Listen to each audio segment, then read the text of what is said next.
Oke, Bapak sudah record. Ya, Assalamualaikum warahmatullahi wabarakatuh. Selamat pagi, salam sejahtera buat kita semua. Gimana kabar anak-anak Bapak hari ini? Sehat, Pak. Sehat, Pak. Sehat, sehat-sehat semua kan? Calon-calon pemimpin Bapak, calon-calon menteri Bapak, tuh calon-calon pengusaha Bapak, Reksi bentar lagi mau masuk ke kepolisian atau ke ABRI itu dengan style militernya, ya kan? Ya, Oke. amin. Amin, Pak. Amin. Kalian sudah kelas 11 ya. Sebentar lagi kalian akan menghadapi ANBK. Setelah kalian menghadapi ANBK, persiapkan kalian menuju kelas 12 dan universitas. Oke. Sebelum kita memulai pelajaran kita hari ini, alangkah lebih baiknya segala sesuatu dimulai dengan berdoa, diakhiri dengan berdoa. Mudah-mudahan hasil pembelajaran hari ini dapat bermakna bagi kita semua. Oke, Bapak tidak mau menunjuk untuk yang memimpin doa. Bapak ingin yang namanya pemimpin itu lahir dari diri sendiri. Siapa yang biasa memimpin teman-temannya untuk berdoa? Silakan. Saya, Pak. Saya, Pak. Oke, Randy itu luar biasa, calon pemimpin kita bernama Randy. Ya, jangan lupa besok Randy harus mencalonkan diri jadi ketua OSIS. Ya, tunjukkan ya. Walaupun sedikit berbeda kamu, tetapi tunjukkan loyalitas kamu buat Semen 111. Oke, silakan Randy. Oke, teman-teman dan Bapak Ibu guru semua, sebelum kita memulai pembelajaran kita hari ini, alangkah baiknya kita berdoa terlebih dahulu. Berdoa menurut kepercayaan dan agama masing-masing. Berdoa dimulai.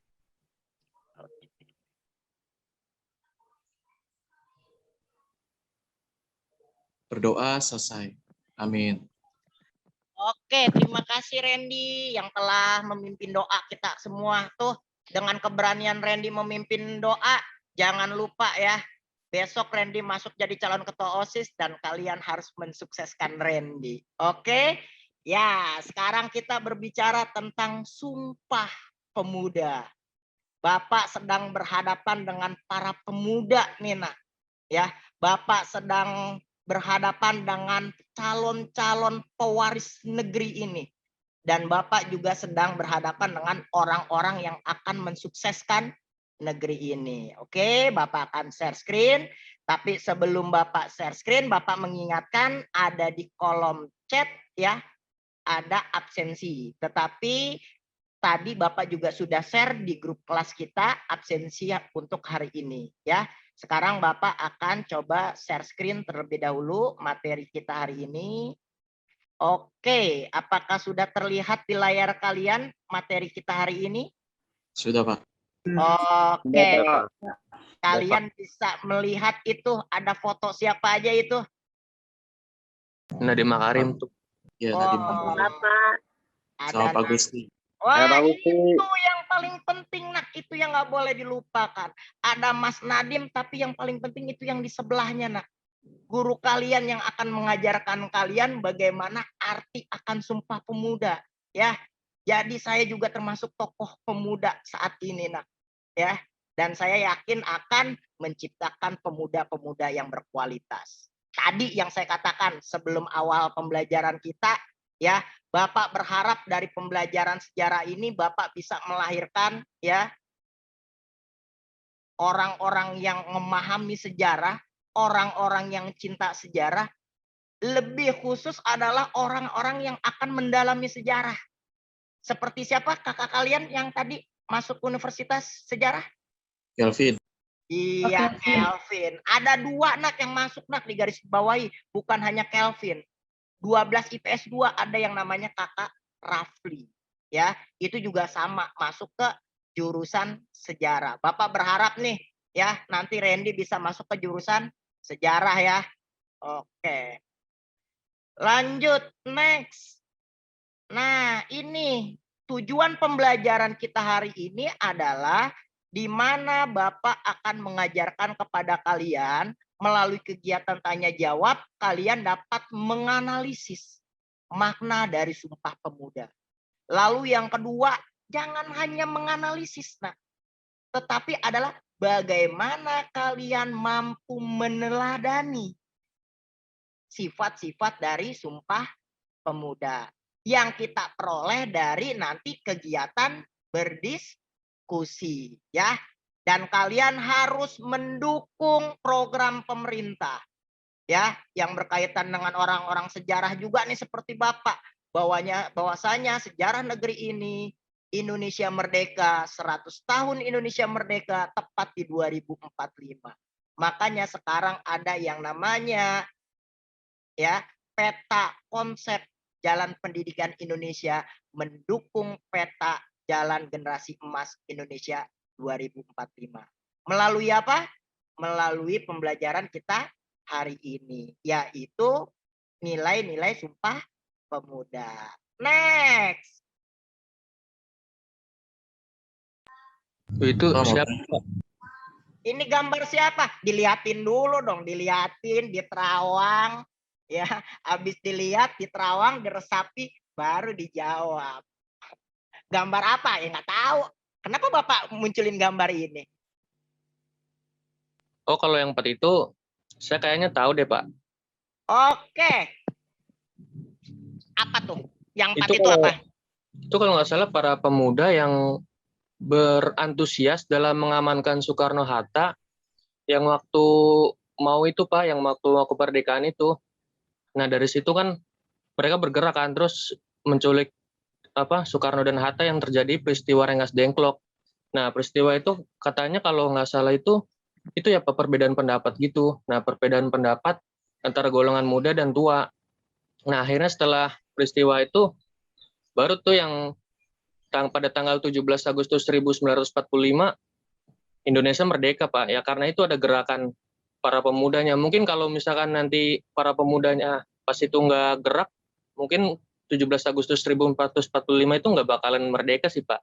Oke, terima kasih. Kalau nggak Ya. salah, tapi bukan kalau nggak salah. Ya kalau nggak salah kan benar. Berarti jawaban kamu sudah benar. Anda layak dapat bintang, nak. Ya. Iya, siapa? Makasih. Geser Sama-sama, dikit. Pak. Coba kita geser dikit. Ada apa lagi tuh? Saya tahu Pak tuh, yang kedua. Widih, Yang Windy. latarnya merah. Apa, Win? Yang kedua, Win? Yang kedua itu namanya Sok Hoki. Sok Hoki itu merupakan aktivis tuh Pak. Dia aktif banget di organisasi-organisasi saat dia kuliah. Terus juga dia memimpin demonstran menuntut Ritura, terus juga merombak kabinet Dikora hingga membubarkan PKI. Beliau ini merupakan jurusan dari sejarah nih Pak, seperti yang Bapak ya, Bapak kan jurusan sejarah juga nih. Terus saya tahu salah satu bukunya itu terkenal juga sih sampai sekarang, bisa dicek juga di online. Namanya itu Catatan Seorang Demonstran tahun 1983. Nah, saya merasa terinspirasi juga nih Pak dari tokoh Sok Hoki gini, karena beliau itu sangat mendukung adanya keadilan di negeri ini, terus juga mendorong semangat pemuda untuk berani buat melakukan perubahan gitu sih Pak. Saya dapatnya. Oke, benar sekali Windy. Nggak percuma saya pernah melihat update status kamu tentang Suhoki. Lebih baik terasingkan daripada menyerah kepada kemunafikan. Tapi status kamu bukan itu waktu itu ya? Status kamu itu waktu itu apa ya? Bukan Pak, yang kata guru itu bukan. Guru itu bukan dewa, murid itu bukan kerbau. Guru selalu benar. Oke, berarti kamu benar-benar terinspirasi dengan Suhoki. Nah nih buat teman-teman kalian ya, buat teman-temannya Windy yang lain juga nih tuh. Windy ya, dia bisa mengagumi seorang Suhoki. Nah, tapi jangan hanya berdasarkan warna kulit ya Win ya. Misalnya karena kamu suka Suhoki karena Pak, dia mirip Pak sama saya Pak, Mongoloid. Nggak juga gitu. Karena di ras Mongoloid itu banyak, nak. Bukan hanya seorang Suhoki. Ada yang namanya Quick Kyanggi, ada yang namanya Laksamana Jonli, ya kan? Artinya apa? Mereka semua berjuang buat negeri ini. Dan kalian yang merasa diri kalian itu mirip dengan ras Mongoloid, jangan lagi kalian mengatakan bahwa diri kalian berbeda.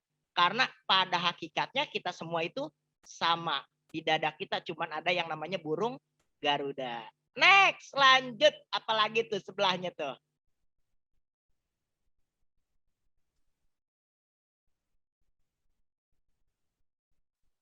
Wah, Yang sebelahnya, saya tahu Pak, itu sebelahnya namanya Hariman Siregar Pak.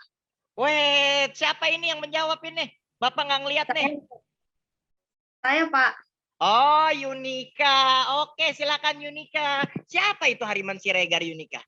Hariman Siregar itu aktivis muda atau aktivis reformasi Indonesia. Hariman Siregar juga dikenal sebagai tokoh Malari atau Malapataka 15 Januari. Luar biasa. Malapataka Ya. 15 Januari ini terjadi karena mahasiswa merencanakan menyambut kedatangan Menteri Jepang yang bernama Tanaka. Kedatangannya disambut dengan demonstrasi di pangkalan Halim Perdana Kusuma. Terjadi karena peristiwa persaingan dari investasi asing. Hariman Ya. Hariman juga mempunyai buku atau karya tulis yang berjudul Gerakan Mahasiswa Pilar Kelima Demokrasi. Hariman luar biasa, Yunika pengetahuannya jauh ya kayak Windy ya. Yang Hariman juga termasuk dewan. Sebentar Yunika, maaf saya memotong pembicaraan kamu. Saya agak tertarik juga. Tadi yang satu membaca buku catatan sang demonstran. Benar nih, kamu udah baca nih ya, Win ya? Saya udah baca Pak PDF-nya. Oh, sampai habis itu? Belum sampai habis, baru dibaca. Kalau Yunika gimana tadi? Apa bukunya Yunika? Nama bukunya Gerakan Mahasiswa Pilar Kelima Demokrasi, Pak. Wah, luar biasa. Udah lihat bukunya belum? Sudah, Pak. Oke. Mantap anak-anak Bapak luar biasa ya. Oke. Ya, coba kita next ke bawahnya. Biar kita nggak terlalu lama. Yes, silakan. Itu siapa tuh? Saya tahu nih, Pak. Siapa nih? Aura Nova, ya. Aura Nova ya? Yang berbicara ya? Atau siapa ini? Iya, Pak Nova. Oh, Nova. Silakan Aura Nova. Pak, saya sebelumnya mohon izin off cam dulu ya, soalnya wifi-nya. Takutnya nanti malah nggak kedengeran. Oke, nggak apa-apa. Aura Nova, silakan. Saya udah bisa menggambarkan wajah kamu kok. Kamu cantik. Ya, jadi tokoh ini adalah Budiman Sujatmiko. Saya jelasin dulu ya, dia ini siapa, latar belakangnya itu apa. Jadi Budiman Sujatmiko ini itu lahir pada 10 Maret tahun 1970 dan dia ini adalah seorang politisi dari PDI Perjuangan. Dan dia ini juga sebagai aktor berkebangsaan Indonesia. Nah, ia ini dikenal oleh orang-orang masyarakat Indonesia itu karena dia itu ikut menyusun undang-undang desa dan mendirikan gerakan inovator 4.0 di Indonesia. Nah, ia ini juga dikenal sebagai aktivis reformasi atas keterlibatannya mendirikan dan memimpin Partai Rakyat Demokratik. Nah, lalu peran dia dari masa ke masa tuh apa sih? Nah, jadi Budiman Sujatmiko ini memang dia sudah aktif dalam berorganisasi sejak dia duduk di bangku SMP. Ia juga terlibat dalam gerakan mahasiswa saat dia berkuliah di Fakultas Ekonomi di Universitas Gadjah Mada atau biasa kita kenal UGM ya. Nah, dia juga Aura Nova. Oke, panjang juga ya yang kamu jelaskan ya. Tuh artinya apa tuh tadi? Suwogi pemuda, Hariman Siregar pemuda, Budiman Sujatmiko pemuda, dan yang terakhir kita lihat juga pemuda ya nak. Siapa tuh yang terakhir tuh? Yang terakhir ada yang tahu nggak? Ada 4 orang tuh. Siapa tuh? Saya tahu Pak. Apa tuh? Singkat aja. Singkatnya tuh jadi mereka ini adalah pemuda-pemuda dari Universitas Trisakti yang dimana tuh mereka pada tahun 98 tuh berperan juga dalam reformasi Indonesia. Mereka ini tewas dalam mereka tersebut tewas ketika melakukan demonstrasi Pak, di mana pas demonstrasi itu mereka ditembak oleh polisi. Nah, dari keempat ini tuh yang saya tahu hanya Hendrawansi. Nah, itu dia juga anak Universitas Trisakti. Dan kawan-kawan. Oke, makasih Nathaniel. Makanya kalau kita nih 111 kan kita di Pandangan. Kalau kita jalan ke arah Grogol, kita akan melihat tuh kampus reformasi. Ya, Trisakti tuh ya. Oke, next. Maka disimpulkan nih dari foto-foto tersebut ya. Kita coba lihat. Nah, nih ada bapak kalian ini. Dari jawaban yang telah dijelaskan oleh peserta didik generasi emas 2045 yang berisikan calon-calon presiden, menteri, dokter, profesor, guru, ataupun pengusaha yang siap membawa Indonesia terbang tinggi menuju kemakmuran. Telah terbukti terdapat peran besar tokoh-tokoh pemuda yang berhasil menggoreskan tinta kebanggaan dalam sejarah negeri ini. Sebagaimana pidato Bung Karno, berikan aku 1000 orang tua, niscaya akan kucabut Semeru dari akarnya. Berikan aku 10 pemuda, niscaya akan kuguncangkan dunia. Mana tahun 1928 melalui Kongres Pemuda menghasilkan sumpah bersama untuk negeri tercinta ini. Bertanah air yang satu, tanah air Indonesia. Berbangsa yang satu, bangsa Indonesia. Dan berbahasa persatuan, bahasa Indonesia. Inilah karya nyata dari para pemuda. Selanjutnya di tahun 1945, sejarah mencatat kembali peran golongan muda dalam terwujudnya kemerdekaan negeri ini. Setelah Indonesia merdeka, tahun 1965, pemuda kembali menjadi motor perubahan. Hal ini membuktikan kegigihan pemuda mampu mendobrak sekat-sekat perbedaan yang ada melalui Suhokgi, seorang aktivis mahasiswa dari warga keturunan yang membuktikan bahwa kita semuanya sama dan tidak ada perbedaan dalam memperjuangkan NKRI.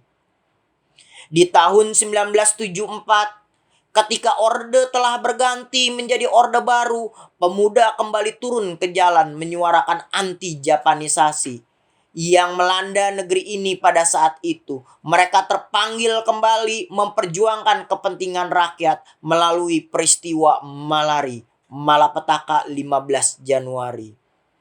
Serta di tahun 1998, pemuda kembali menunjukkan eksistensinya, perannya dalam menciptakan reformasi negeri ini. Oke, itulah tadi kita berbicara tentang yang namanya pemuda. Pertanyaannya, kalian pemuda bukan? Iya, Pemuda. Pak. Iya, pemuda, Pak. Pemuda kan, kalau kalian pemuda, tunjukkan karya kalian. Pilihan dalam hidup itu cuma 2, nak ya. Kita pesimis atau kita optimis. Dan saya sedang berhadapan dengan orang-orang yang optimis. Next. Oke, kita berbicara tentang Sumpah Pemuda. Nah, peran pemuda masa kini nih. Pak, saya tahu tuh Pak, saya bisa jelaskan kalimat yang Soekarno itu. Wih, Randy, apa tuh Ren? Tapi kalau saya salah, koreksi ya Pak. Dalam belajar tidak ada yang salah, Ren. Ya, berani mencoba. Kalau berani mencoba, insya Allah berhasil. Kalau nggak pernah mencoba, pasti gagal. Next, Ren. Oke Pak. Jadi Soekarno ini kan bilang, beri aku 10 pemuda, maka niscaya akan kuguncangkan. Yang artinya, peran pemuda masa kini itu sangat penting, Pak. Kenapa? Karena negara tersebut butuh pemuda-pemuda yang berpikir secara kritis dan berpikir secara rasional atau tidak memihak suatu apapun. Nah, kalau generasi sekarang hancur, gimana masa depannya gitu, Pak? Maka dari itu kita sebagai pemuda harus menjadi contoh buat generasi-generasi selanjutnya, di mana akan dipegang oleh generasi selanjutnya untuk keberlangsungan negara ini. Begitu, Pak. Oke, terima kasih Randy. Intinya benar apa yang dikatakan Bung Karno ya, bahwa yang namanya pemuda bisa merubah dunia. Bahkan dalam agama Islam pun dikatakan oleh Rasulullah bahwa yang namanya pemuda itu tiangnya agama. Nah, ya, bahkan dikatakan juga oleh filsuf-filsuf barat tuh, ya. Barat aja juga mengatakan bahwa yang namanya masa depan suatu bangsa ditentukan oleh pemuda, karena pemuda itulah yang akan mengisi. Nah, lanjut next. Ada lagi? Kita bisa bergeser sedikit dari yang warna putih masa lalu, kita pindah ke yang warna biru masa kini. Saya tahu, Pak. Wait, Winson. Silakan Winson. Saya jelaskan ya, Pak. Oke, apa yang mau ingin kamu jelaskan, Nak? Pertama-tama saya kaitin dulu dengan Sumpah Pemuda pada tahun 1928. Ya. Sumpah Pemuda itu adalah dorongan pemuda untuk mencapai persatuan. Karena bangsa Indonesia mengalami perpecahan yang diakibatkan oleh perbedaan ras, suku, dan agama. Para pemuda menganggap bahwa perpecahan ini akan mengakibatkan Indonesia mudah dipecah belah, mudah teradu domba oleh para penjajah. Jadi, para pemuda melakukan suatu perubahan dengan cara menekankan ke masyarakat Indonesia untuk tidak membeda-bedakan suku, ras, dan agama, sehingga Indonesia dapat bersatu. Nah, di masa kini, ada seorang pemuda yang berhasil atau yang telah menciptakan suatu perubahan di negara Indonesia. Dia dikenal sebagai Nadiem Makarim. Nadiem Makarim ini merupakan seorang pemuda lulusan universitas ternama di luar negeri dia, yaitu Universitas Brown dan Universitas Harvard. Kan? Nadiem Makarim ini dia merupakan CEO atau pendiri dari Gojek. Nah, di era revolusi industri 4.0, beliau menciptakan perubahan secara kontemporer di bidang transportasi teknologi agar lebih efisien dan lebih efektif. Nah, dengan adanya aplikasi Gojek ini, angka pengangguran di Indonesia akan menurun dikarenakan aplikasi ini membuka lapangan kerja sebagai ojek online, yang dimana pekerjaan itu lebih menjamin kelangsungan hidup. Nah, ada aplikasinya ini juga, kita sebagai konsumen akan mudah mengakses suatu lokasi tertentu. Jadi kita nggak usah mesen Gojek lagi, mesen ojek depan gang lagi. Terus banyak fitur-fitur lainnya kayak GoFood lah, apalah, GoPulsa lah, apa itu. Nah, dari kisah Nadiem Makarim, kita bisa tahu atau kita bisa nyimpulin kalau generasi muda ini memiliki peran yang sangat penting dalam kemajuan Indonesia agar negara kita jauh lebih baik lagi. Oke, terima kasih Winson. Saya melihat diri kamu mirip sama seperti Kevin ya. Ya, berarti saya nggak salah ya. Kalau saya melihat nanti suatu saat melihat Winson ada di jurusan sejarah ya. Jadikan kakak Kevin itu sebagai inspirasi kamu untuk masuk ke sejarah. Oke Winson, terima kasih banget. Oke, next. Siap. Nah, nih nilai-nilai Sumpah Pemuda. Nilai-nilai dari Sumpah Pemuda itu adalah cinta bangsa dan tanah air, nasionalisme, Nak. Ya, bagaimana kita merinding ketika kita mendengarkan lagu Indonesia Raya, bagaimana kita merinding ketika kita melihat timnas kita sedang berjuang. Nah, tuh berarti nasionalisme kalian sudah tumbuh di dada kalian. Persatuan, ya. Kelas kalian kelas heterogen. Ingat, persatuan harus tetap menjadi pilar utama. Jangan pernah melihat wajah Randy berbeda dengan wajahnya Rexy.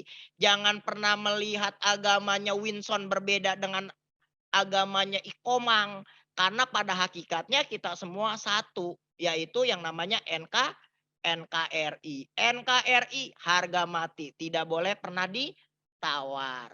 Yang ketiga, menerima dan menghargai perbedaan, ya. Belajar menghargai perbedaan, Nak. Ini yang susah, Nak. Kita senangnya maunya mendengar atau didengar, Nak. Kita lebih senangnya berbicara, Nak. Tetapi kalau untuk mendengarkan orang berbicara, kita tidak mau. Kita maunya memberikan pendapat, tapi kalau dikasih pendapat, kita anti kritik. Nah, itu salah, ya. Makanya nilai-nilai Sumpah Pemuda harus kita gelorakan. Ini tahun 1928 tapi akan kita bawa sampai 2045 sampai kita menyambut yang namanya 100 tahun Indonesia merdeka. Ya, dengan semangat persaudaraan, kalian tetap bergotong royong, bersinergi antara satu dengan yang lainnya. Tadi yang dikatakan oleh Winson luar biasa. Perubahan negeri ini ditentukan oleh kaum muda.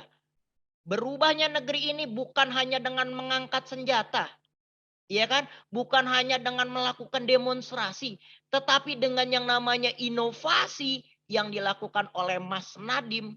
Ya kan? Dalam revolusi industri 4.0 itu sangat luar biasa sekali. Mudah-mudahan hal tersebut dapat menginspirasi kita semua. Oke? Oke, Pak. Next. Nah, hidup tanpa masalah itu kan dikatakan, nah, setiap jam, setiap detik kita selalu dekat dengan masalah. Cuman bagaimana kita menjadikan masalah itu sebagai sahabat kita. Sehingga kita mampu memecahkannya. Makanya Bapak punya 2 masalah nih. Ya, ada 2 permasalahan yang muncul dalam materi kita, ya, yang Bapak munculkan. Nanti kelompok 1, kelompok 2, kelompok 3 akan membahas tentang problem masalah pertama. Sedangkan kelompok 3, 4, dan 5 akan membahas problem masalah kedua. Pada masalah problem pertama, kata kuncinya adalah polarisasi di Jakarta. Ya, polarisasi politik di Jakarta pasca pilkada. Apa yang harus kalian lakukan gitu loh, nah, sebagai kaum pemuda. Kalau kita lihat kan Jakarta ini kan agak terpecah menjadi 2 kutub. 2 kutub politik yang berlawanan. Jadi dalam pembelajaran ini bukan saya mengajarkan kalian itu setuju dengan pihak A atau setuju dengan pihak B. Yang kita lihat itu adalah bagaimana kita sebagai pemuda dan sebagai pelajar hari ini mensikapi fenomena yang terjadi antara perbedaan pihak A dan pihak B. Untuk kelompok 4, 5, dan 6 ya, kata kuncinya adalah tadi ya, menyambung dari yang dikatakan Winson. Apa peran pemuda? Ya, inovasi apa yang akan kalian berikan dalam menyongsong roadmap dari Kementerian Pendidikan Indonesia, Indonesia Generasi Emas 2045 ya. Bapak akan membagi kalian menjadi breakout 6 room sesuai dengan dari tutor yang ada di kelas 11 IPS 1. Tapi Bapak mengingatkan kembali ya, Bapak ingatkan kembali terlebih dahulu langkah-langkah pengerjaannya tolong disesuaikan dengan LKPD yang telah Bapak bagikan tadi malam ya. Bapak ingatkan kembali sesuaikan dengan LKPD yang telah Bapak bagikan. Sudah terlihat LKPD-nya? Sudah, Pak. Nah, dari LKPD di sini ada langkah-langkah yang harus kalian lakukan. Tolong langkah-langkah ini kalian perhatikan dan nanti tolong didiskusikan. Lalu nanti kita akan kembali lagi ke room utama setelah kalian 10 menit berdiskusi pada room masing-masing tutor. Oke, Bapak bagi room ya sekarang ya. Ya, oke. Bapak.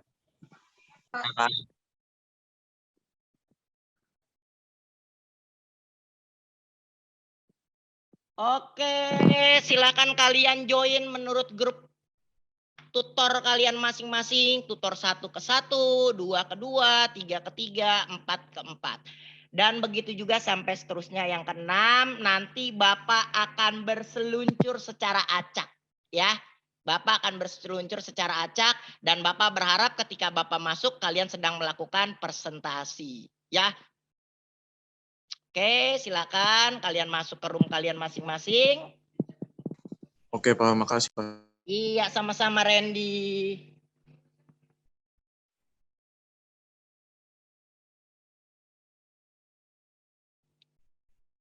Oke, silakan. Yang belum join, silakan kalian join. Masuk grupnya masing-masing. Bapak akan mulai berselancar masuk ke room. Berapa ya? Bapak mau masuk ke room.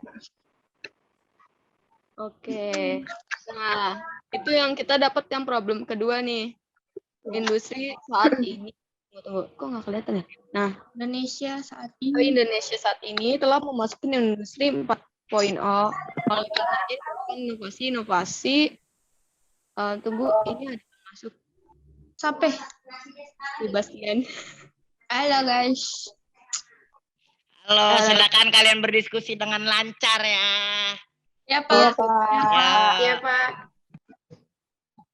Nah, ini kan soalnya karena diperlukan inovasi yang tepat sehingga rakyat Indonesia tidak lagi menjadi buruh di negerinya sendiri. Sebagai pemuda yang siap mengisi generasi emas Indonesia 2045 kelak, langkah apa sih yang bisa kita lakukan?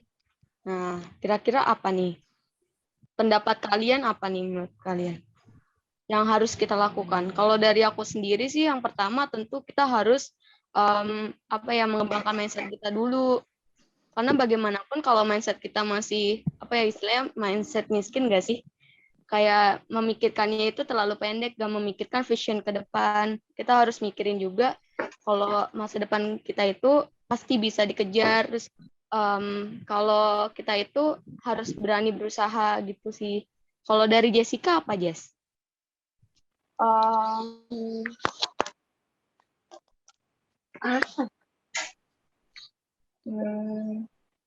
Mindset muda ya. Ini sih kayak mungkin nggak mudah kemakan hoax sih ya. Sekarang tuh kan lagi zaman-zamannya kayak berita-berita yang ada tuh kita langsung menelaah secara mentah-mentah gitu loh. Jadi kayak kadang suka nggak dicari lebih dahulu. Malah jadi kita malah kadang kita harusnya kita yang lebih terpelajar, misalnya kita kan pendidikan gitu. Tapi kadang kita Kerukunan kan kalau dibiarkan. Nah, kalau dari saya sendiri sih harus dihindarkan atau dihilangkan.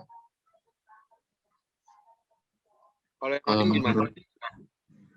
kalau menurut yang lain, Davina. Kalau menurut gue sih sebagai pemuda, kita harus mempunyai komitmen untuk menghadapi polarisasi politik. Jadi melalui Sumpah Pemuda itu kita sebagai pemuda harus bersatu untuk NKRI dalam tujuan menghilangkan polarisasi politik agar Indonesia tuh bersatu lagi. Gitu. Oh, Oke, mantap diskusinya. Tapi Bapak boleh nanya nggak nih? boleh, Pak. Ngomong-ngomong polarisasi politik tahu nggak nih? Tahu Pak. Apa tahu, tuh? Apa tuh? Kayak jadi ada kubu-kubu gitu Pak. Jadi ada pembagian-pembagian gitu. Itu harusnya tidak boleh. Ikomang Evan. Kalau namanya Ikomang nih udah kelihatan nih. Berarti dari daerah mana Komang? Bali ya? Bali Pak. Dari Iya, Pak. Bali. Agama kamu apa Komang? Saya Hindu Pak. Tuh Hindu. Randy apa Randy? Saya Kristen, Pak. Oh, Protestan. Kristen. Tuh, ya. Mongoloid nih kalau Randy nih kayaknya kelihatannya nih ya. Koko nih ya, panggilannya Koko Randy ya. Nah, tuh Iya. kalau Davina udah pastilah udah bisa terlihat ya. Tuh, artinya apa? Ketika kita belajar di sekolah aja, kita terdiri dari apa? Komang agama Hindu, Randy agama Kristen, Davina agama Islam. Kita bisa berdiskusi dengan baik, ya kan? Kita Ya, Pak. berdiskusi dengan baik. Kalau ada masalah kita selesaikan dengan baik juga kan? Berarti juga nanti ke depannya setelah kalian nanti dewasa, kalian menjadi dua orang yang berbeda pendapat, itu adalah hal biasa. Sebagaimana ketika kita sedang lagi ada di sekolah ya. Coba silakan lanjutkan lagi, lanjutkan. Silakan Randy dipimpin teman-temannya. Bapak mau berselancar ke grup yang lain. Thank you ya. Oke, Pak. Makasih, Pak. Kalau menurut Yohanita Mayang gimana nih? Langkah yang harus diambil? Kalau menurut saya, pemuda juga harus bisa berkomitmen untuk menyosialisasikan kepada masyarakat agar menggunakan hak-hak politiknya secara dewasa dan bertanggung jawab. Dan menghimbau agar para elit politik menjalani kompetisi pemilu secara sehat dengan memperhatikan etika, moral, dan nilai kebangsaan sehingga kerukunan dan kedamaian bangsa Indonesia tetap terjaga. Dari saya sih itu sih. Oke, nah saya ada mau tanya juga nih sama teman-teman semua. Nah, bentar ya. Pertanyaannya itu maksud yang dari menganalisis aspek kehidupan terhadap kompetensi pemilu itu gimana ya? Dan contohnya itu seperti apa? Oke, coba yang lain dibantu itu pertanyaan Koko Randy. Ayo dong, harus diskusi kelas ini. Waktu tinggal 2 menit lagi sebelum kita kembali ke room utama ya. Coba dijelaskan tadi yang dikatakan oleh Randy, bisa dijawab oleh Iko Omang? Menurut saya aspek kehidupan juga jangan sampai polarisasi politik itu jangan sampai menyebabkan konflik dan perpecahan gitu. Hanya karena kubu yang kalah tidak terima dengan hasil dari pemilu itu sendiri, jangan sampai itu memecah belah kita gitu. Menurut saya sih gitu, Pak. Kan Indonesia juga negara yang heterogen ya, negara yang beragam gitu. Iya, bener banget tuh Komang. Kelas kalian aja heterogen bisa akur, bisa solid, ya enggak? Masa negara kita yang udah beragam macam suku, ras, agama, adat istiadat, perbedaan itu jangan pernah menjadi yang meruncing, yang akhirnya akan membuat yang namanya disintegrasi nasional. Oke, terima kasih. Kita bersiap kembali ke room utama ya, Nak ya. Oke, Bapak pindah dulu.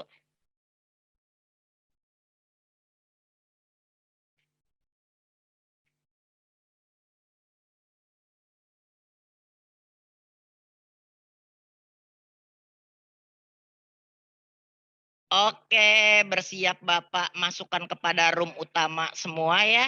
Bapak close room.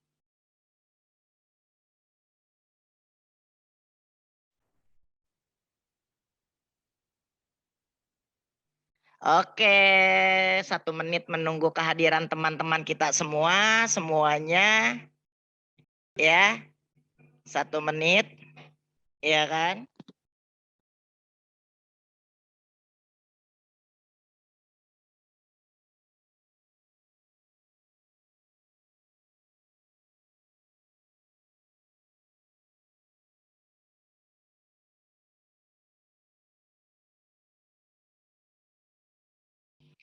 Oke, sudah bergabung semua ini. Roomnya sudah ditutup.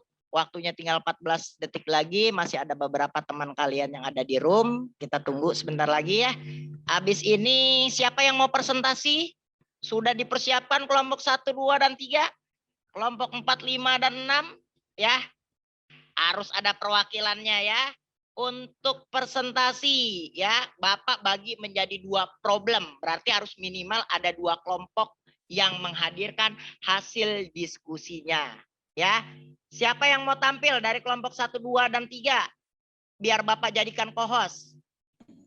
Kelompok 2, Pak. Atas nama? Atas nama Randy. Randy. Oke, Randy saya jadikan co-host ya. Mau ada share screen nggak, Ren? Iya, Pak, ada, Pak. Oke, saya jadikan co-host. Sudah, Randy jadi co-host. Lalu selanjutnya nanti kelompok 4, 5, dan 6 siapa, Nak? Tutor 6, Pak. Tutor saya. Siapa? Yupita? Tutor saya, iya. Yupita.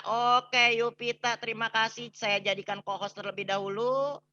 Enggak, Pak. Saya share screen-nya tadi saya barusan udah ngirim PPT-nya ke Windy. Jadi nanti tolong Windy aja yang bisa. Oke, siap. Berarti Windy yang saya jadikan co-host. Oke, Windy, Randy sudah dijadikan co-host. Silakan. Oke, Pak. Siapa dulu nih? Mau Kita Randy batasi dulu nggak atau- lebih dari 5 menit ya. Kita batasi nggak lebih dari 5 menit. Oke. Yang tutor 6 dulu aja ya, Pak ya? Boleh. Karena udah siap nih. Silakan. Tunggu ya, aku share screen.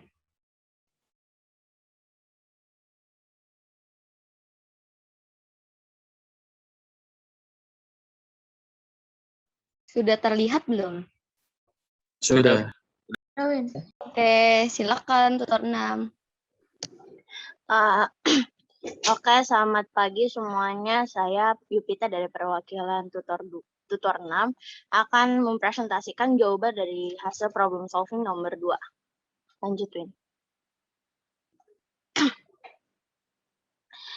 Pertama soalnya itu ada Indonesia saat ini telah memasuki industri 4.0. Oleh karenanya diperlukan inovasi-inovasi yang tepat sehingga rakyat Indonesia tidak menjadi buruh di negerinya sendiri. Sebagai pemuda yang siap mengisi generasi emas Indonesia 2045 kelak, langkah-langkah konkret apa yang bisa peserta didik lakukan dalam mensukseskan roadmap Kementerian Pendidikan dan Kebudayaan tersebut? Oke, tadi sesuai dengan diskusi dan analisa yang sudah kami tutor 6 diskusikan, ada 5 langkah yang kita bisa lakukan sebagai peserta didik.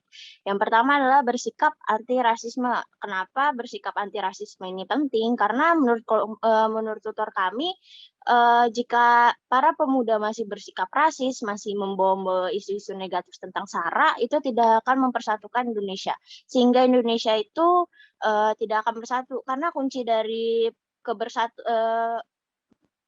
bersatunya Indonesia ini adalah di mana para pemuda ini tidak membeda-bedakan, tidak bersikap rasis dan sebagainya. Yang kedua adalah jadilah milenial yang tepat waktu membayar pajak. Kenapa kami membayar pajak tepat waktu? Untuk ini ada berkaitan pada poin kami yang pertama milenial, yang selanjutnya itu disiplin. Kenapa? Karena membayar pajak itu penting dalam membangun bangsa ini, membangun Indonesia. Jika kita ingin Indonesia maju, memiliki fasilitas-fasilitas yang bagus, tentu kita harus membayar pajak tepat waktu dan sesuai dengan pajak yang harus kita bayar. Itu menjadi kunci utama kita dalam membantu negara ya, walaupun kita bukan seperti yang mungkin nanti menjadi pejabat atau menjadi presiden dan lain sebagainya. Kemudian yang ketiga adalah jadilah milenial yang disiplin. Disiplinnya dalam membayar pajak kah, dalam bekerja juga, supaya kita bisa menjadi pemuda-pemuda yang berkualitas, karena dikatakan tadi kita adalah generasi emas. Kemudian yang kelima, menjadilah milenial yang semangat. Dengan semangat milenial yang kita miliki, pasti segala sesuatu yang kita lakukan bisa berhasil asal kita ada kemauan, ada niat, dan juga semangat ini sendiri. Terus sebagai pengisi generasi emas Indonesia 2045, kita para pemuda harusnya bisa memanfaatkan pendidikan dengan relevan dan menyaring informasi yang kita terima, karena perkembangan zaman dan pendidikan bisa memberikan dampak yang positif dan negatif kepada generasi muda. Artinya segala sesuatu yang kita terima tuh harus disaring terlebih dahulu, kemudian kayak kita harus mencari informasinya lebih dalam supaya kita memiliki pengetahuan yang luas dan benar, bukan pengetahuan luas tapi hoax. Seperti itu. Sekian dari tutor 6. Terima kasih, Pak. Luar biasa sekali Yupita, bahwa kamu menyadari ya, kamu benar-benar menyadari bahwa kamu itu adalah generasi milenial, bahwa kamu adalah generasi yang mengisi kelak Indonesia di 2045. Dan di garis bawahi, nak, benar-benar yang akan saya garis bawahi. Apa yang saya garis bawahi? Satu tadi dari teman kalian, kesadaran membayar pajak. Jangan ketika sekolah kalian belajarnya sadar membayar pajak. Ketika jadi pengusaha, omsetnya tinggi, pajaknya gede. Jangan mendingan lewat belakang aja. Nah, itu yang kadang-kadang menjadi masalah. Luar biasa, kita diingatkan semua. Oke, mau ada pertanyaan nggak untuk kelompok 6 terlebih dahulu? Oke. Nah, Pak, saya mau nanya. Ya, satu orang saja dulu sebelum masuk kepada kelompoknya Randy. Silakan. Oke, Pak. Pertanyaan saya simpel kok, simpel. Oh, simpel. Oke, Windy. Jadi, bagaimana menghadapi pemuda yang mindset-nya itu masih enggan untuk ikut inovasi ekonomi yang baru gitu. Terus juga bagaimana mengatasi milenial yang bermindset seperti itu. Karena kan masih banyak ya kalau kita lihat di Indonesia sekarang gitu. Tuh, bagaimana kelompok Yupita kalau dibilang kita sudah memasuki industri 4.0, tapi terkadang masih banyak pemuda-pemuda yang anti dengan yang namanya teknologi ya, masih menganggap yang namanya teknologi itu kebudayaan barat, kebudayaan asing, hati-hati. Nah, bagaimana menghadapi itu semua Yupita? Izin menjawab, Pak. Kalau menghadapi pemuda yang mindsetnya masih enggan untuk kayak maju bersama, terus menjadi bagian dari bidang-bidang ekonomi yang akan memajukan bangsa, itu menurut saya kita menghadapinya dengan kayak apa ya, kita bisa buktikan dari diri kita sendiri nih. Biasanya orang kalau misalnya ngeliat orang lain sukses tuh pasti, oh dia sukses karena caranya tuh kayak seperti itu loh. Dia sukses tuh karena dia memakai teknologi canggih kah, atau misalnya dia punya taktik-taktik strategi penjualan yang bisa mensukseskan usahanya dia gitu, Pak. Terus untuk mengatasinya tentu saja dari diri kita sendiri dulu. Kalau misalnya orang lain bisa melihat diri kita sukses, biasanya mereka akan kayak terinspirasi gitu loh, Pak. Kayak tadi kan Nadiem Makarim tuh. Karena Nadiem Makarim ini sukses, makanya tuh banyak tuh perusahaan-perusahaan startup yang dimulai dari anak-anak muda yang mungkin mereka mikirnya kayak dulu, ngapain ya, atau misalnya mungkin mereka kayak dulu nggak ada kegiatan, atau misalnya dulu nggak tahu nih kalau misalnya dia tuh bisa loh jadi perusahaan startup kayak gitu. Nah, dari inspirasi orang-orang, kemudian juga dari diri kita sendiri sih Pak, supaya kita juga bisa membuktikan gitu loh Pak, istilahnya. Oke, Gitu terima aja dari kasih saya. Yupita. Karena waktu kita lanjutkan ya. Tapi Bapak percaya bahwa kelas ini adalah kelas yang cinta akan sejarah. Bahkan ketika off cam saja tadi saya ngeliat tuh fotonya Excel tuh. Salah satu sejarah dunia seorang pemuda yang bernama Che Guevara. Oke, luar biasa. Randy, selanjutnya silakan Randy. Oke, Pak. Tapi sebelum itu, kalau saya ada gangguan, saya minta tolong Windy ya, Pak, ya, buat share screen. Oh, silakan, silakan.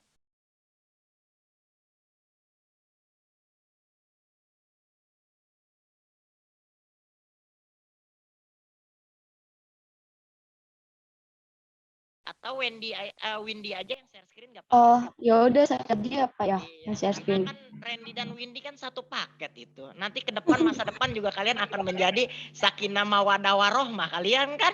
Iya, mantap. Oke, silakan lanjut nggak apa-apa. Iya, baik papa atau mama yang share screen sama saja. Lanjut Win.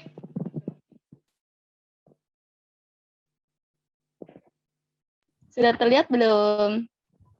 Sudah, oke.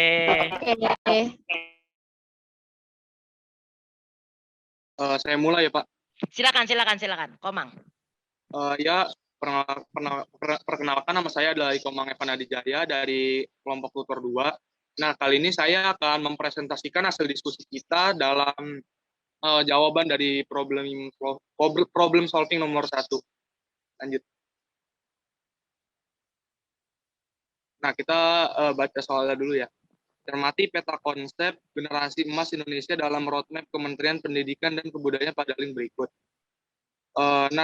Dengan keadaan bangsa Indonesia yang siap menyambut peta demokrasi 2024 dengan realita kenyataan tempat tinggal kita di ibu kota Jakarta yang masih dirasakan polarisasi politik, lantas bagaimana pemuda menghadapi keadaan tersebut, mengingat pemuda dan mahasiswa merupakan kaum intelektual dan menjadi motor dari pergerakan negeri ini. Nah, yang pertama itu ada tidak memihak ya, karena kita tuh sebagai pelajar atau pemuda tidak perlulah ikutan dalam friksi dan polarisasi pendukung polarisasi politik tersebut yang dapat memecah belah bangsa. Karena menurut kelompok tutor kami, kalau pemudanya saja dari sekarang sudah terpecah belah, apalagi bagaimana kalau kita sudah dioperkan obor perjuangan bangsa gitu. Gimana kalau ke depannya, kalau sekarang aja sudah terpecah belah, bagaimana ke depannya gitu.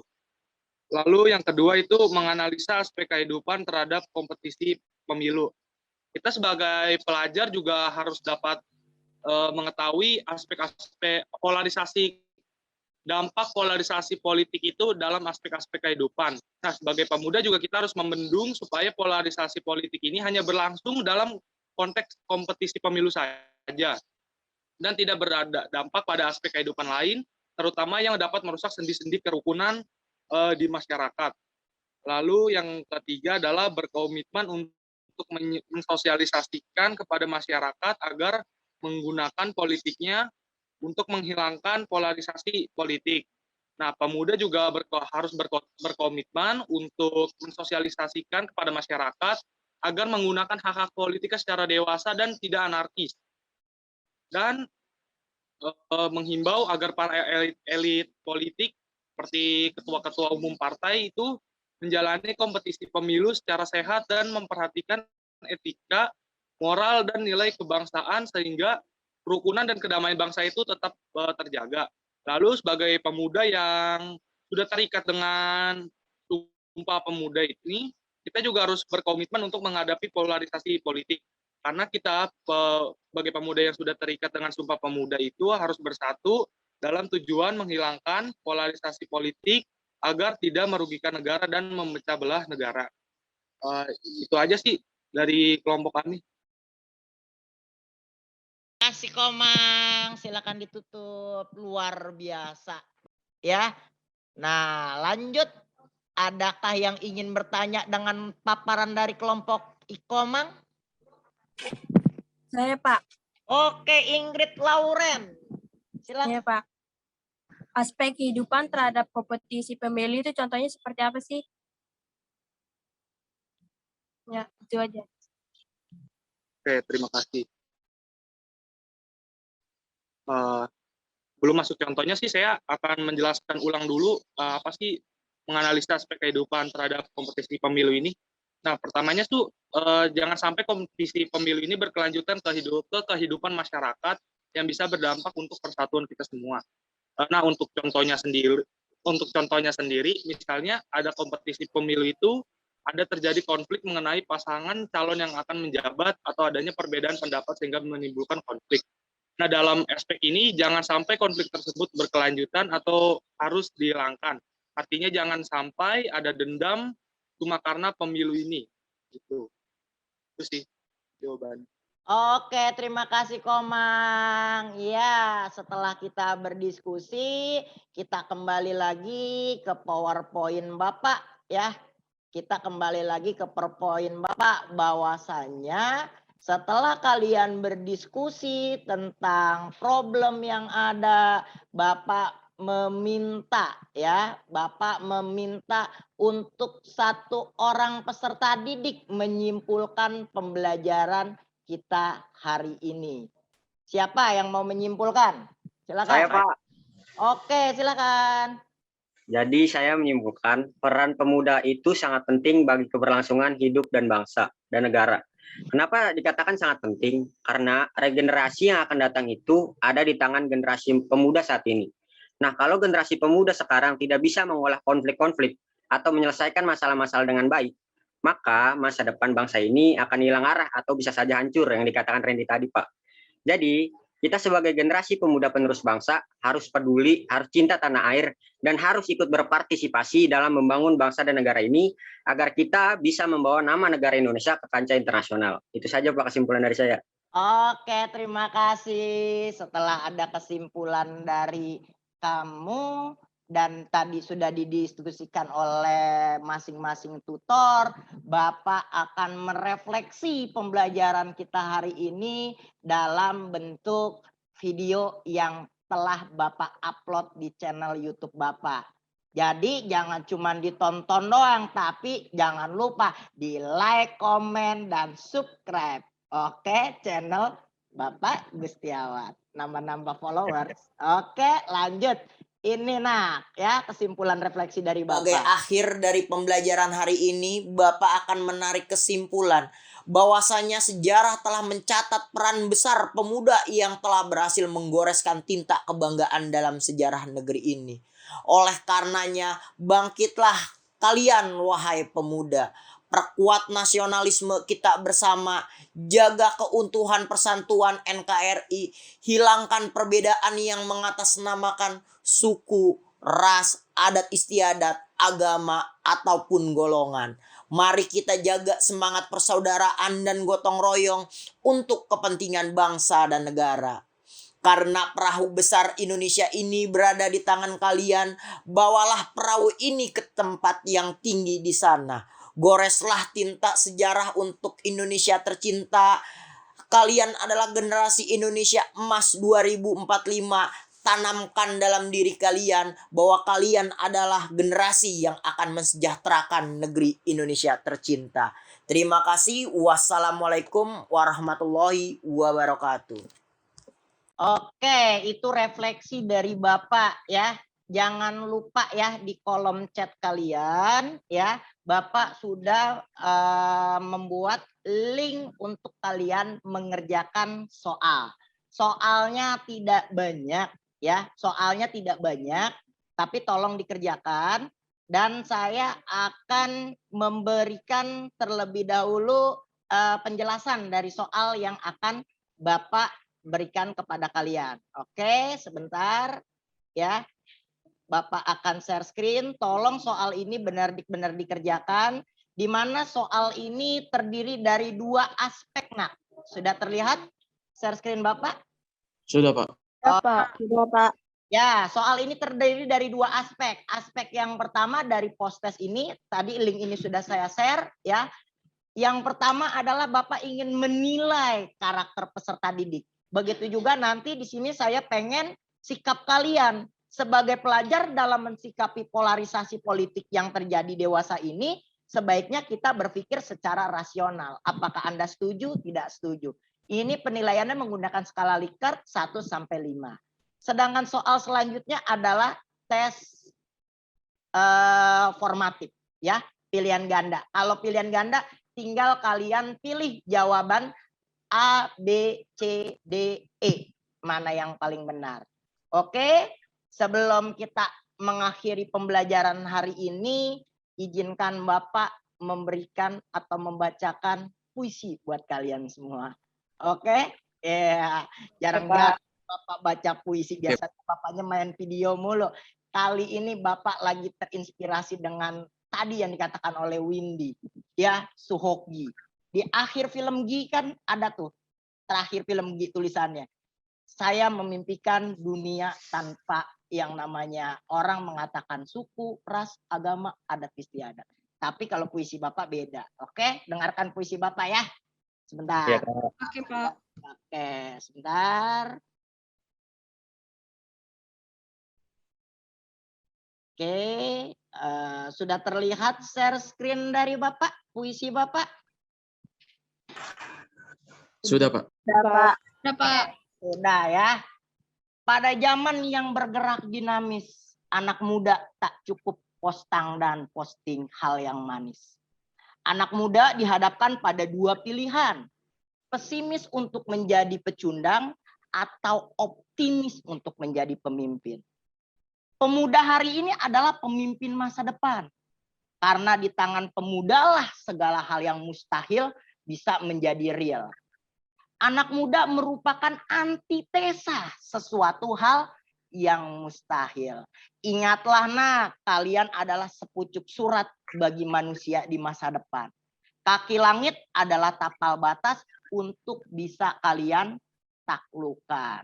Oke, terima kasih. Sebelum kita akhiri pembelajaran kita hari ini, tadi yang saya katakan, segala sesuatunya dimulai dengan berdoa, diakhiri dengan berdoa. Tadi sudah dimulai doa dengan Koko Randy.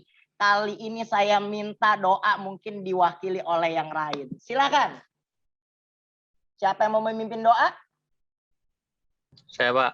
Oke, Reksi Hendrawan, calon panglima ini. Ya, calon panglima ini besok akan siap menggantikan Bapak Kasat ini kayaknya ya. Amin, Pak. Amin. Oke, silakan Reksi. Oke, teman-teman, sebelum kita selesai dengan pembelajaran kita hari ini, alangkah baiknya kita berdoa menurut kepercayaan dan keyakinan kita masing-masing agar pembelajaran ini dapat terserap dan kita bisa mempraktekannya di masa depan nanti.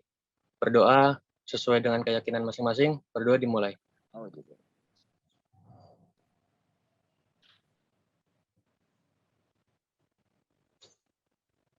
Berdoa selesai. Terima kasih, Pak. Ya, sama-sama. Thank you guys. Ya. Makasih, Selamat Pak. bertemu lagi dengan Makasih, kita. Pak. Ya, Ya, semua. makasih ya, Pak. Makasih, Pak. Makasih, Pak. PTS. Makasih, Pak. Silakan Makasih, kalian Pak. boleh izin live. Kalian boleh izin live. Silakan kalian live. Oke. Terima kasih. Jangan lupa jaga kesehatan, protokol kesehatan sehingga kita bisa bertemu lagi setelah PTS di pertemuan tatap muka kita.